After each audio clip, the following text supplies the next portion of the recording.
going to take you on a bit of a journey. I have been a teacher for 21 years. I have helped students find their passions, find the stories that they want to tell, and grab onto the things that they thought were the most important parts of school, and to let go of all of the other stuff that holds us back.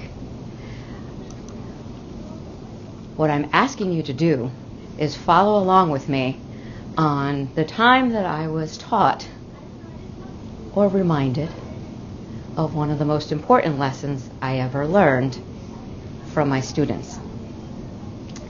And it was to breathe. So if you wouldn't mind pausing for a moment, inhaling, exhaling, and often repeating. It is the one thing that connects us all as human beings, is that we all breathe, but we don't take enough time to breathe. My students taught me a very important lesson 4 years ago. That lesson came in a orientation gone awry when I asked my students at the end of our program, what is something that you wish you could tell your teachers, but can't do so yet? And so it was designed for me to get some feedback on how I could better assist them in advocating for their unique needs in the gifted and talented world. And I asked my students to simply put it up on a whiteboard. The one rule in education that they always tell us about is that don't ask a question if you don't know the answer. I didn't know the answer. I didn't even suspect that this would happen.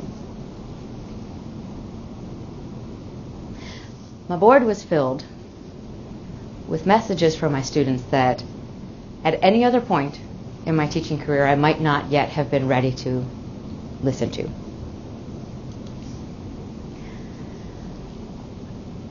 It was my students crying out. It was my students telling me that school was too stressful for them. It was my students telling me that they didn't want trophies, that being called gifted made them more stressed, that the anxiety of the school day and all of the pressures that were put on them as 11 and 12-year-olds was killing them. I thought I was going to have messages like, I hate when my locker gets jammed, or I wish I could find more friends, because those would be the normal responses. And I had taught already for 15 years in an urban classroom, and I knew that my students in the urban area were stressed out a lot, and I didn't think coming to the suburbs that I would have the same very stressed out students. But I did, and for even more intense reasons, because it was way below the surface, and it was students who didn't want to admit to anyone that they were feeling this way. Like they couldn't breathe. Like they couldn't get out of bed. And it was a reminder to me, as an educator, that when I was their age, I couldn't do that either. Feeling like you were swallowed up by so much pressure to perform that you are incapable or paralyzed. At the same time that my students were telling me this, we were running a gifted and talented program review. And in that program review, this number came back and it hit us with a very startling statistic, 120. You may ask yourselves, what is 120? Is it 120 minutes in the day that our students get to do different activities? No. It was 120 students from our school district that year that had been recommended for mental health evaluations. 40 of them had to go to outside assistance. Left our district because of high rates of suicidal ideation. And this is on the K-12 spectrum. A very common thread was hitting all of our students in our school district, and my students were the canary in the coal mine for my program, but they were echoing these same feelings that all of our students were feeling across our district and in many districts across our country and everywhere in the world. We're asking little children to take on the stress of adults. We're asking them to perform and take on more and do more and be more at 11 and 12 when their brain is not developmentally ready for that stress. So we add more to their schedule. We put more time in. We squeeze extra lessons in. We tell them that they're super talented and that they need to go to all the Ivy League programs and they need to be better for us to have something as parents to post on Facebook, to brag about our children. And we forget that it's their journey and not ours. And so the children, when I asked them this question, kept coming back to it and kept telling me more and more and more things of, please help us. You have to help us. You have been the person that we've trusted. What do we do now with this information? So being who I am and always trying to help raise student voice, I asked them, do we want to talk to the administrators? Do we want to speak to the superintendent? Do we want to talk to our building principal? Do we want to talk to more people about what you are feeling? And we did. Because in their research about their problem that they were experiencing and finding out that when they did a student survey of everyone in our school building and getting results that said 83% of the kids just in our middle school alone felt stressed most to all of the time, they found that the World Health Organization was also running this type of survey data and was also tracking and seeing what's going on with everyone's mental health, and it is on track to be the biggest problem worldwide by 2030, with lost potential, with $16 trillion in costs, and it's happening on our watch, right? So here I was teaching for this long, being a science teacher, being a gifted and talented teacher, and being needed to have that message hit me again of, you are a teacher of children, and this is happening on your watch. So yes, maybe it started with a couple glitter jars. Maybe it started with, let's take time to breathe. Let's research some healthy coping strategies. Let's talk to our superintendent. Let's find all the mental health stakeholders in our community. But it came from the kids. Because you can't fix mental health for students if we don't include the students. We can't push our solutions onto them. They have to be a part of finding solutions that work for them. And they did. So I teach these amazing students. In 21 years, I've never taught anything but amazing students. And these amazing kids that I taught named themselves New You.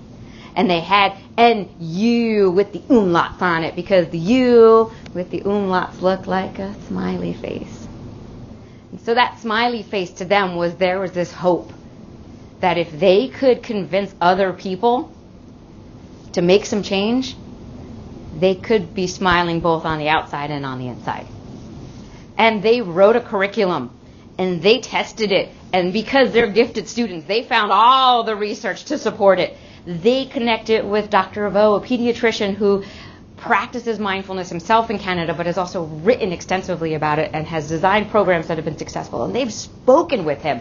They've received lots of stuff from people in this world that heard them saying, help us.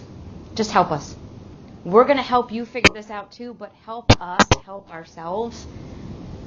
And the Hahn Foundation sent us boxes of books, and to a gifted kid, books are life. So they read every book, and they highlighted everything, and they found all of the most important information that applied to them.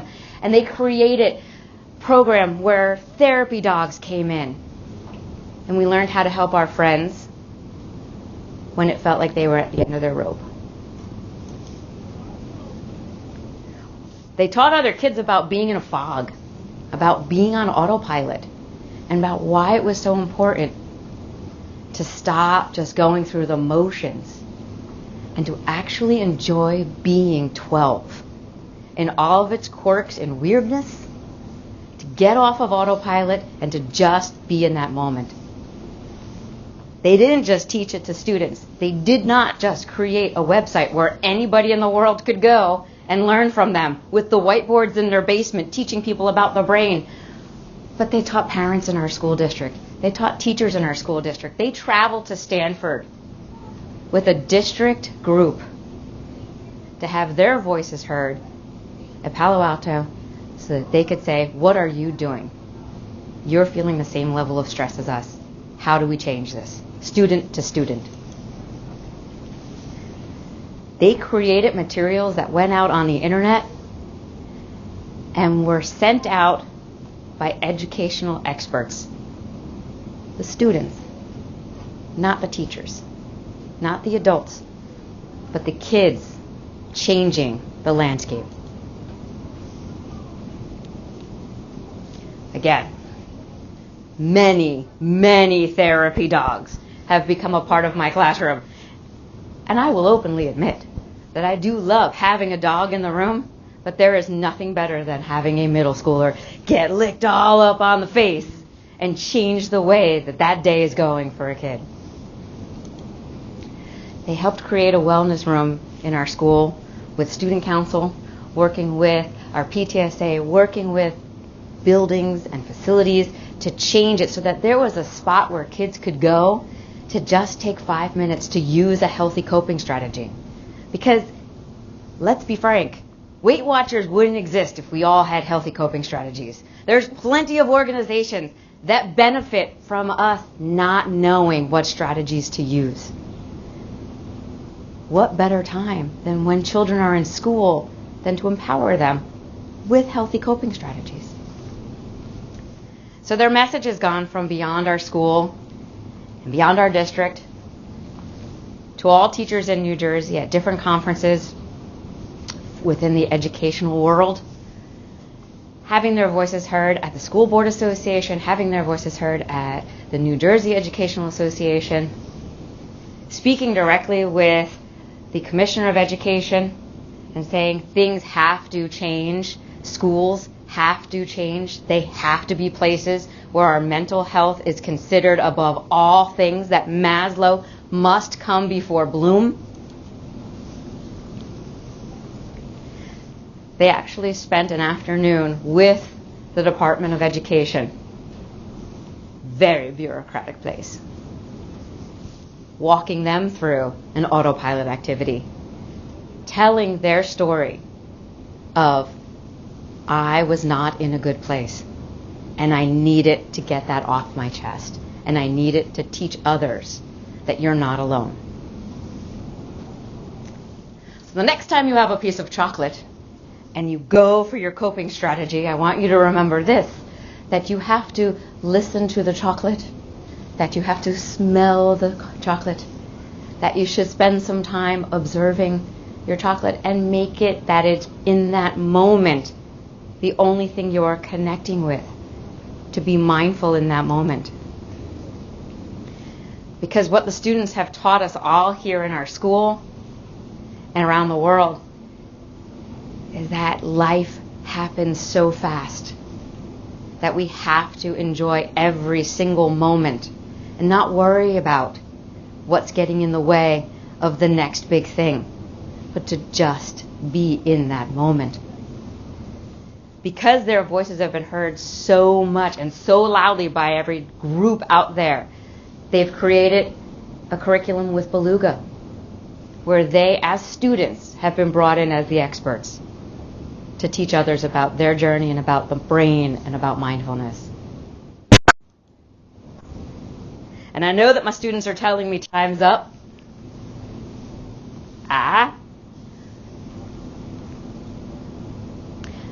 But really time is up.